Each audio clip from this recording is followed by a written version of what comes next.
ये वही बात होगी ना, गढ़वा घाटी में इतने मरे, ना आया था कोई ना गया कोई, फिर उन्होंने खुदकुशी की उधर, कैसे मरे वो। बोल रही हूँ, अगर इस टाइम कोई खस्ता हालात में है ना, बिल्कुल खस्ता हालात में है, उसके पास भी करोड़ों की जमीन थी और वो करोड़ों की जमीन कहाँ गई हमें पता नहीं।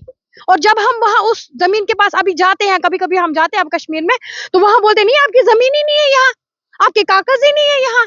ड्यूटी पे जा रहे हैं, वो भी डर डर के ड्यूटी पे जा रहे हैं, हफ्ते में एक बार जा रहे हैं। क्यों?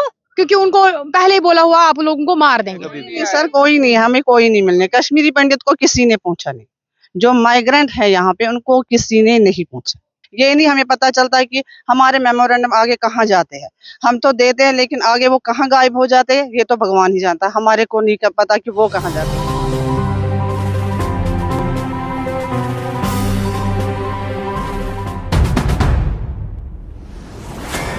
नमस्कार, मैं प्रवीण जाखड़ इस समय जम्मू से बोल रहा हूं और जम्मू में हम लोग आए हैं यहाँ की कश्मीरी पंडितों की सबसे बड़ी कॉलोनी के अंदर जिसका नाम है जगती।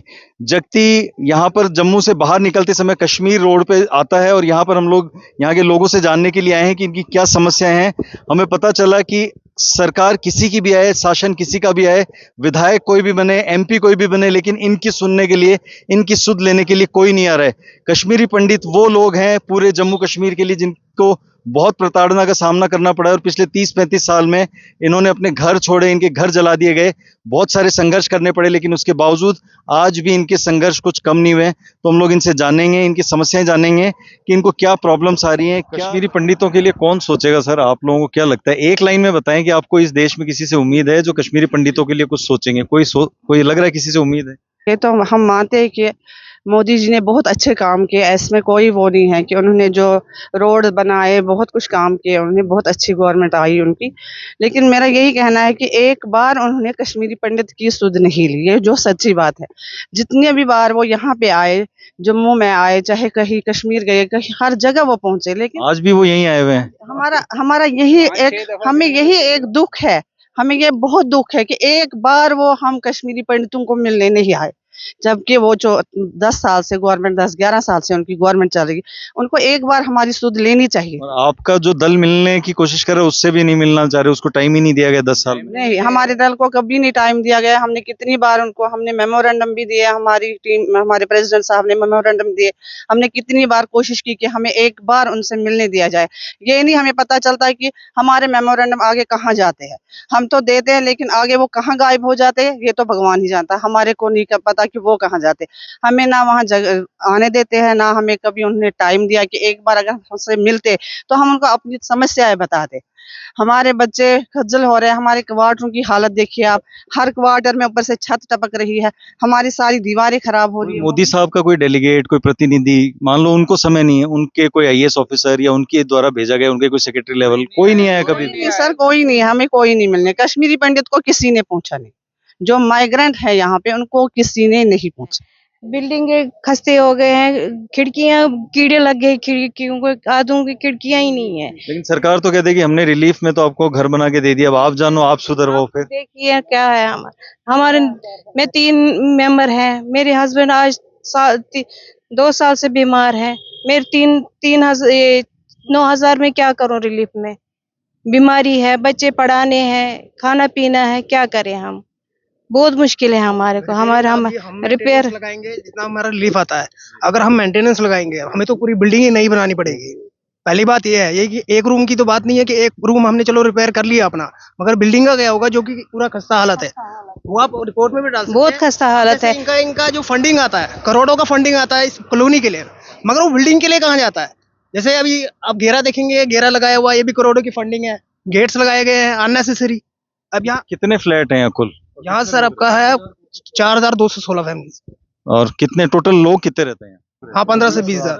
आप क्या कहना चाहेंगे? बस यही सर, ये बिल्डिंग खराब है, अंदर पूरा लेटिंग में भी पूरी खिड़कियां टूटी है, पूरे शीशे वीटे टूटे हैं, ऐसे दिन निकालते हैं। हम बोलते हैं आज करेंगे कल करेंगे, कुछ कर ही नहीं रहे हैं। सरकार सोचती नहीं हमारे बारे में कुछ भी, कितनी बारी बोलेंगे। कश्मीरी मैं यार, मेरे बच्चे कभी घर जाते हैं श्रीनगर का, एक फोटो उठा के आते हैं तस्वीर करके कि हाँ भाई ये घर है हमारा, वो खंडर है, और कोई साथ होगा वो सोचते शायद इसको बेचना है। मैं कहता हूँ यार पाकिस्तान बने, हिंदुस्तान बने, बेचूंगा नहीं। कम से कम कल को हमारी तरफ से पंडितों के एम्बेसी खड़ा कर लूंगा इधर, कहूंगा ये मेरी जमीन है, इसमें एम्बेसी बना देंगे, हमारी भी कम से कम रही है एम्बेसी उधर। कोई हिंदुस्तान में ये दम नहीं है, ना कोई इतना गुर्दा है। ये तब तक था जब तक इंदिरा गांधी का टाइम था। उसने तो अमेरिका को भी बोलती बंद कर दी 10 साल जब उन्होंने बैन लगाया था हिंदुस्तान पे। उसके बाद कोई लीडर ऐसा नहीं है हिंदुस्तान में जो कश्मीरी पंडितों का या हिंदुस्तान का देखे या अपने मुल्क का देखे। मोदी जी से क्या उम्मीद है? आते हैं मिलिटेंट यहाँ से, वो कौन से रिश्तेदार इनके लगे, कहाँ से आते? मोदी जी तो तब कहता था 10 साल लाऊंगा, आज किसका सर ला रहा है? कब से लाया? वो भी आते इनके पूछे, इनसे पैसा खा के आते, यही लोग पैसा खा के उनको अंदर बिठाते। परसों इधर क्या सही इसको ये हाईवे पे सुंजुबा में वहां से ये मसला बन गया, वो बात ही काटी उन्होंने। क्यों? वो इनके ऊपर आती ना बात। स्नैपर राइफल एक उसी से टारगेट किया उधर किसी फौजी को, वो सही न्यूज ही गायब कर दी। नहीं कुछ नहीं था वो। ये वही बात होगी ना, गलवान घाटी में इतने मरे, ना आया था कोई ना गया कोई, फिर उन्होंने खुदकुशी की उधर, कैसे मरे वो? तो जो अपनी अपनी कॉन्स्टिट्यूशन के नंबर है जहाँ जिन्होंने वहां पर पर्चे भरे हैं, एमएलए उठे हैं, इधर कोई आया नहीं हमें पूछने। कोई नेता नहीं आ रहा है? कोई नहीं आया। आप बताइए आप किसको वोट देंगे? हम जानते नहीं उसको, कोई बोलने नहीं आया, पूछने नहीं आया हमें। हमें पता ही नहीं है कौन, आया ही नहीं आज तक, कोई नहीं आया। हम वोट किसको देंगे जब हमें पता ही नहीं बंदा कौन है? कोई एक बार आए यहाँ हमसे मिले, हमसे बात करे, हमें पता ही नहीं। वोट उनको लग रहा होगा कि आप ऐसे ही दे देंगे वोट, तो उनको जरूरत ही नहीं है। उनको लगता है कि पंडित बैठे हुए हैं वोट देने के लिए। तो कश्मीरी पंडित इस बार क्या कर रहे हैं? सरकार के साथ हैं, वोट डालने जा रहे हैं, नहीं जा रहे? क्या विचार क्या है? सर हम तो गवर्नमेंट के साथ है, लेकिन गवर्नमेंट हमारे साथ नहीं है। हम तो मानते हैं मोदी साहब जब से आए हैं डेवलपमेंट हो रही है, इंडिया में हो रही है, पूरे दुनिया में हो रही है, मगर पता नहीं उनको ये समझ ही नहीं आती कि कश्मीरी पंडित भी कहीं है, कहीं किसी मुझे लगता है कि वो कहते हैं ना कि वो दूसरी माँ के बच्चे, वो हम वही है क्या कि दूसरी माँ के बच्चे हैं हम? तो हम हमें अलग ही छोड़ दिया गया है। हमारी कोई पता ही नहीं, कोई सुध ही नहीं है उनको कि कहाँ रह रहे हैं, कैसे हैं, किस हालत में, उनके बच्चे कहाँ हैं। अगर थोड़े बहुत कमरे उन्होंने हमारे बच्चों के लिए वहां बनाए जो पीएम पैकेज, वो भी खज्जल है। वो बेचारे भी आधे खज्जल है, आधों को मिला है, आधों को नहीं मिला है। वो भी आधे किराए पे बेचारे हैं, ड्यूटी पे जा रहे हैं, वो भी डर डर के ड्यूटी पे जा रहे हैं, हफ्ते में एक बार जा रहे हैं। क्यों? क्योंकि उनको पहले ही बोला हुआ आप लोगों को मार देंगे। इतने सारे लोगों को वहां मार दिया। अब अगर हमें वो रेहबिटेट कर रहे हैं वहां कश्मीर में, मगर हमें भी पता चलना चाहिए अगर हम यहाँ से जाएंगे, क्या हमारे बच्चे वहां जिंदा सेफ रहेंगे? हम सेफ रहेंगे क्या? हम जिंदा रहेंगे? आपकी जमीनें हैं ऊपर? जमीनें हैं, बागात है, हमारे अखरोट के पेड़ है, सबके पास है। ये नहीं कि मैं एक हूँ, सब जितने भी कश्मीरी पंडित है ना, मैं बोल रही हूँ, अगर इस टाइम कोई खस्ता हालात में है ना, बिल्कुल खस्ता हालात में, उसके पास भी करोड़ों की जमीन थी, और वो करोड़ों की जमीन कहाँ गई हमें पता नहीं। और जब हम वहां उस जमीन के पास अभी जाते हैं, कभी कभी हम जाते हैं अब कश्मीर में, तो वहां बोलते नहीं आपकी जमीन ही नहीं है यहाँ, आपके कागज ही नहीं है यहाँ, आपका कुछ भी नहीं है यहाँ, पेड़ काटे हुए हैं, बाग सारे खत्म है आपके। तो हम जाए तो जाए, कब्जे कर लिए, कहाँ कब्जा कर लिया है सब पे, अब हम जाए तो जाए कहाँ? ये देखने वाली बात है कि एक तरफ दावे किए जा रहे हैं कि बीजेपी का राज आने के बाद में पिछले 10 सालों में बहुत कुछ हुआ है और कश्मीरी पंडितों की सार संभाल की गई है या उनका ध्यान रखा गया है, लेकिन इन लोगों का साफ तौर पर कहना है ना कोई संभाल रहा है। प्रशासन में जाते हैं तो काम अटक जाते हैं, एलजी तक बात जाती है तो फाइलें गायब हो जाती हैं और कोई भी सुध लेने वाला नहीं है। इन लोगों को यहाँ जम्मू से बाहर जगती में डाल दिया गया है, 4000 मकान बना के एक कमरे के दे दिए गए हैं और उसके बाद ना कोई नेता यहाँ पर आता है, ना कोई सुध लेने के लिए आता है, ना प्रशासन की सोच रहा है। देखने वाली बात है कि अब इनका होगा क्या। लेकिन बुनाया ये जा रहा है यहाँ से जम्मू कश्मीर से बाहर, अगर हम लोग राजस्थान में बैठे हैं, दिल्ली में बैठे हैं, हरियाणा में बैठे हैं, तो बाहर ये पिक्चर पेश की जाती है कि जम्मू कश्मीर के पंडितों के लिए बहुत कुछ किया गया है या वो खुश हैं या उनके लिए बहुत खुशहाली आई है। तो मतलब हालत क्या है फिर? इस तरह कैसे चलेगा? सर मैं क्या बोलूं, आप खुद देखो, आप थोड़ा बहुत आप कैमरा को घुमाओ और हम आपके घर भी दिखाएंगे। आपके घरों की हालत देखिए, हम कहाँ पे पड़े हैं।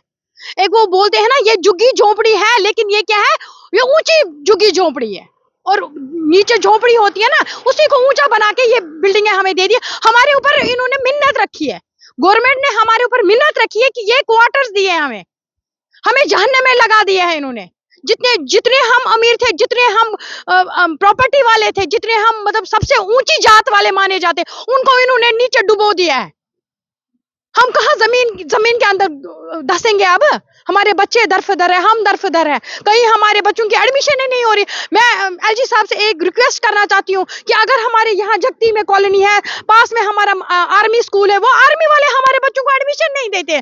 3 साल से मैं जा रही हूँ आर्मी स्कूल में मेरे बच्चे के लिए, मगर एडमिशन नहीं हो रही। क्यों? क्योंकि आप ये हो ना, माइग्रेंट हो ना, आपका कोटा यहाँ नहीं है। क्यों नहीं है? क्यों हमारे बच्चे सीबीएसई पढ़ नहीं सकते क्या? कुछ भी, हम तो खज्जल हो गए हैं। हमारी मतलब हमारा सारा प्रॉपर्टी खत्म है, हम जमीन में धस गए हैं बस, और कुछ नहीं है हमारे। कौन सुनेगा? अब ऐसे लग रहा है तो ये इसका कोई समाधान निकलेगा, क्योंकि ये हालत तो बद से बदतर होते जा रहे हैं। आपको लगता है इस देश में कोई नेता है या कोई शासन है जो आपकी सुनेगा कभी? तो सर हमसे मोदी साहब से बिल्कुल उम्मीद ही थी, क्योंकि हमने सोचा था वो हमारे सुन लेंगे। वो उम्मीद जिंदा है या मर गई अभी? अभी तो फिर कुछ लग नहीं रहा है। जिस हिसाब से वो कितनी देर श्रीनगर आए, कितनी देर जम्मू आए, एक दिन भी वो इधर नहीं आए। कोई डेलीगेट से नहीं मिले, कुछ डेलीगेट नहीं आया, कोई उनका अफसर नहीं आया। जो अमित शाह जी हैं, वो कितनी दफा श्रीनगर आए, कितनी दफा इधर आए, मगर एक दफा भी वो जगती टाउनशिप में नहीं आए। ये विडंबना है हमारी, और सरकार से हम रिक्वेस्ट, आपके माध्यम से हमें उम्मीद है कि आप ऊपर तक ये पहुंचाओगे। बिल्कुल, हम लोग पूरी कोशिश करेंगे कि जगती में रहने वाले या पूरे देश में रहने वाले जो कश्मीरी पंडित हैं, उनकी आवाज सरकार के कानों तक जानी चाहिए। और वो लोग स्पेशली जो लोग पीएमओ तक फीडबैक्स दे रहे हैं, वो गलत फीडबैक वहां तक पहुंचा रहे हैं, इन लोगों की सुध लेनी चाहिए कम से कम। जिन लोगों ने आपके इस देश के, हमारे झंडे के लिए सब कुछ किया, अपना त्याग दिया, सब कुछ, इनके घर जल गए, इनकी जमीनें छीन ली गई, और वो लोग आज इस बुरी हालत में है, तो इनकी सुध सरकार को जरूर लेनी चाहिए। अगले वीडियो में फिर मुलाकात होगी। नमस्कार।